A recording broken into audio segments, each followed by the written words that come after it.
కేవలం 7,999K up to 10 kgs వరకు బరువు తగ్గి అధిక బరువు నుంచి వచ్చే ప్రధాన సమస్యలను దూరం చేసుకోండి. దేవరలో తండ్రి క్యారెక్టర్లో బొద్దుగా, కొడుకు క్యారెక్టర్లో సన్నగా కనిపించిన తారక్ డ్రాగన్ దగ్గరకు వచ్చేసరికి పూర్తిగా మేకోవర్ అయ్యాడు. ఈ కొత్త లుక్ గురించే అందరూ ఎందుకు మాట్లాడుకుంటున్నారు? ఎన్టీఆర్ ను మరీ బొత్తుగా, మరీ సన్నగా చూడలేం. రాకీ టైంలో ఓవర్ వెయిట్ తో భయపెట్టగా కంట్రీలో మొహం పీకుపోయింది. డ్రాగన్ కోసం ఎన్టీఆర్ కసరత్తులు చేస్తున్నాడనుకుంటే కండలు పెంచుతున్నాడని అందరూ అనుకున్నారు.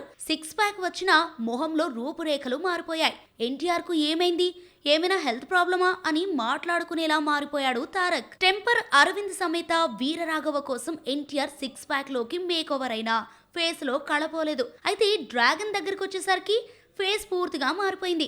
ఆనాటి కళం మిస్ కావటమే కాదు, ఏజ్డ్ లుక్ లోకి వచ్చేశాడు తారక్. సినిమా మొత్తం ఇదే లుక్ తో ఉంటాడా అంటూ ఫ్యాన్స్ చర్చించుకుంటున్నారు. గ్లిమ్స్ లో ఎన్టీఆర్ చెప్పిన డైలాగ్ అదిరిపోయింది. పొరపాటున నా కల్లోకి రావద్దంటూ బేస్ వాయిస్ తో ఆకట్టుకున్నాడు. గ్లిమ్స్ 4.5 నిమిషాలున్నా ఎక్కడా బోర్ కొట్టలేదు. ఎటొచ్చి సమస్యంతా తారక్ లుక్ తోనే.